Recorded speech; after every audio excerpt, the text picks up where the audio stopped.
Hey everyone, Anthony Venuti here with InTouch Mortgage Solutions. It's Friday, Finance Fridays, and on this episode, we're going to be talking about the federal budget 2023 as it pertains to housing and future home buyers, and what's up with the foreign buyers amendments. Stay tuned, you don't want to miss it. Earlier this week, we heard from our Minister of Finance, Chrystia Freeland, who tabled the budget for 2023. And I want to take an opportunity on this episode to talk about two specific items in that budget that I think are of very importance for Canadians who have mortgages and who have or are Canadians that are looking to purchase a home in Canada.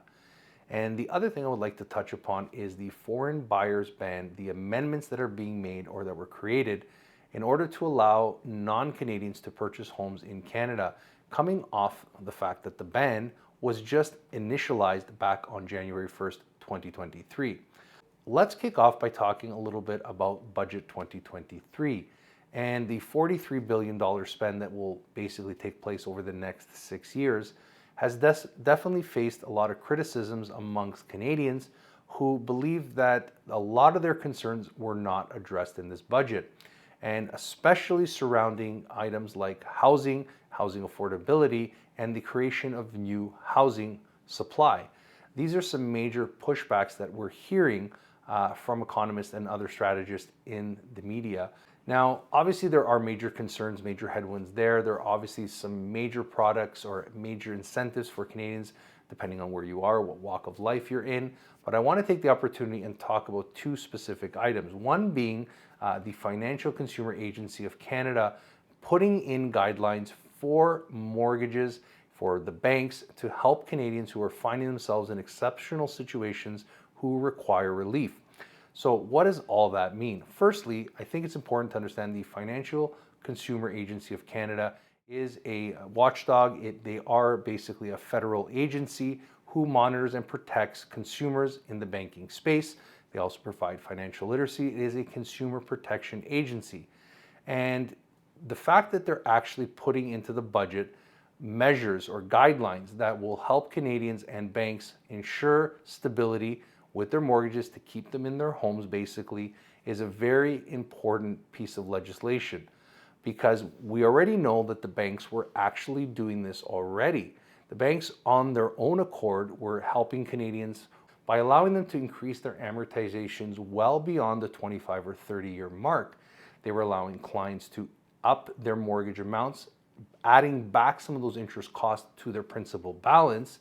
And one of the major concerns with this guidelines is ensuring that there's no additional fees or costs or penalties being passed on to the consumer if they find themselves in this exceptional circumstance. But my question is around what is the verbiage, what is being said? They use words like reasonable, they use words like exceptional circumstances. What are these exceptional circumstances and what is reasonable? Is it reasonable to have mortgages amortized 50 to 60 or 70 years? Is it reasonable to increase mortgage balances beyond certain thresholds?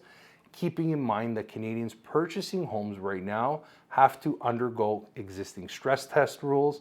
Will these stress test rules apply to these Canadians who are finding themselves in this situation?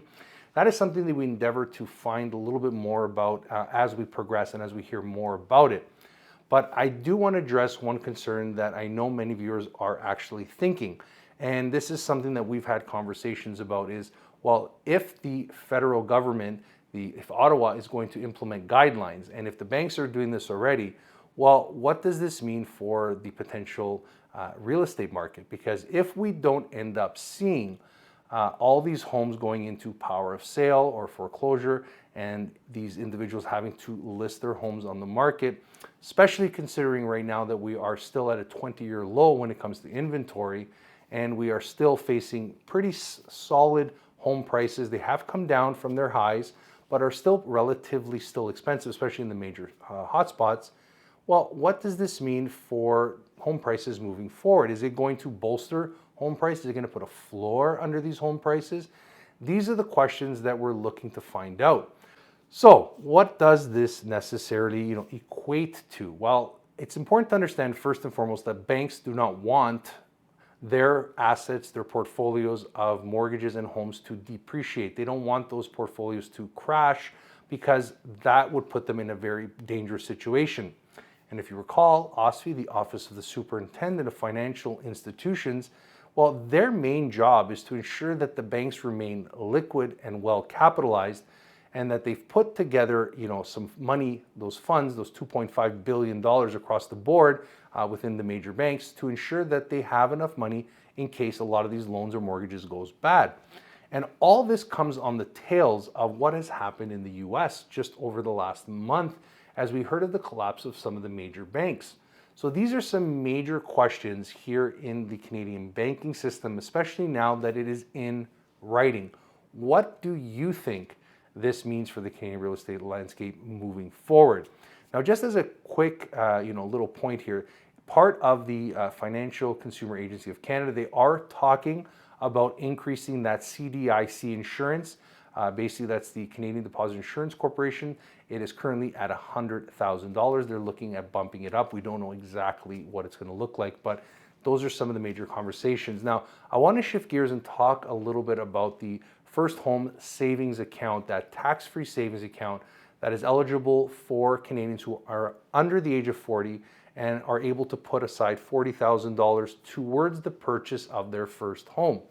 Now, this is definitely a great tool for Canadians looking to put money aside who plan to purchase a home in Canada, maybe in the next few years, as you are able to contribute about $8,000 per year. The major question that we're hearing, or the conversation or criticisms are, is $40,000 enough to buy a home in Toronto, Vancouver?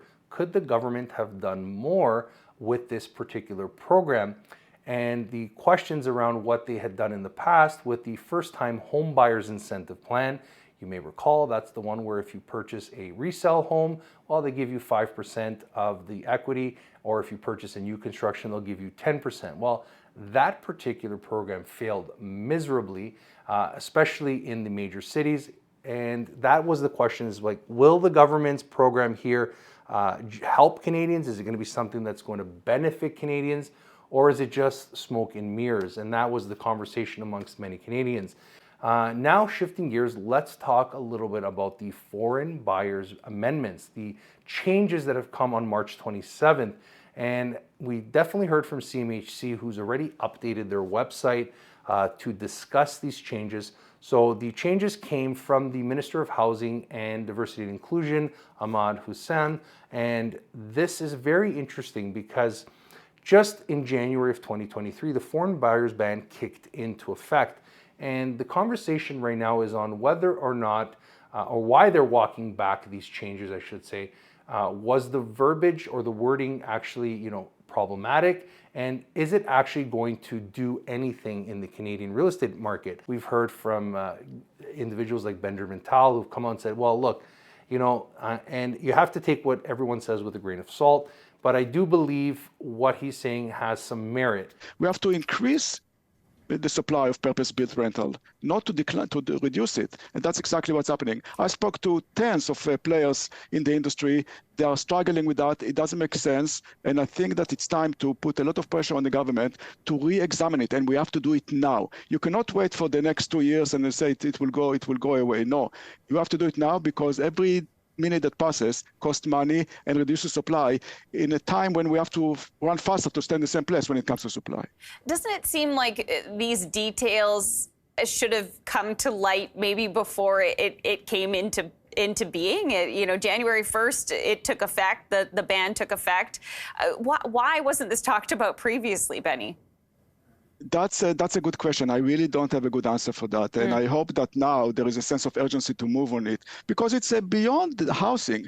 Let's assume that you are a private equity with a minority stake of foreign investor, more than 3%, and you want to buy a pipeline that happens to go on a zone residential or mix. You cannot do it. Nothing to do with housing. You cannot do this business. You cannot do this transaction. It doesn't make sense. Really, I don't know why it came through, why it happened, but I think that it's not too late, not to eliminate the act, but to fix it. Fix the language, make it make sense. And he's talking about how a lot of foreign investment is in Canada to help build a lot of these projects. And it's not necessarily that these foreign entities are purchasing single-family homes to the extent that maybe the government believed that they were doing. I think it represents anywhere from 2 to 3% across Canada, and maybe a little bit higher in specific provinces. But the fact that a lot of these companies, a lot of these developments require foreign investment in order to get these projects off the ground. And more importantly, they're talking a little bit more about the actual usage of the land. Work permits. Now, basically, if you're an individual that's coming to Canada with a work permit that's over 183 days, then you're able to purchase a home as soon as you arrive. And previously, you were not able to do that. Under the ban, you were not allowed to purchase a home. You had to wait to either get your permanent residency card, and obviously with 1 million new Canadians being documented in Canada, whether they be permanent residents, work permits, student visas, we do have a major concern here. The argument that we've heard most is that a lot of these companies are looking to bring executive CEOs, major headhunting happening, and in order to entice them to come to Canada, or in order to entice immigration into Canada, well, we need to allow these immigrants to purchase a home, or these individuals to set up their roots here in Canada, and it makes it more enticing if you start to remove the restrictions. But obviously the entire idea of the ban, from what we gathered, was to help Canadians that are already here keep the inventory for the Canadians. And now if we open up this situation, what could happen to the demand side of the equation? Are we going to see a major run on all these purchases because we are facing these lower inventories? That is the question, right? So we will do another episode talking a little bit more in depth of how these foreign buyer bans and the amendments are going to play out as we start to gather more information. Overall, I think it's important to look at what the federal budget is saying, what changes happened this week, once again, from the federal government, and what it means for Canadians and the future of the Canadian real estate market. Let us know in the comments sections below what you think some of these changes could mean for Canada. So we'll leave the video here, hoping that everyone has a great Friday and an even better weekend ahead. Thanks for clicking. Thanks for watching. We'll see you next week.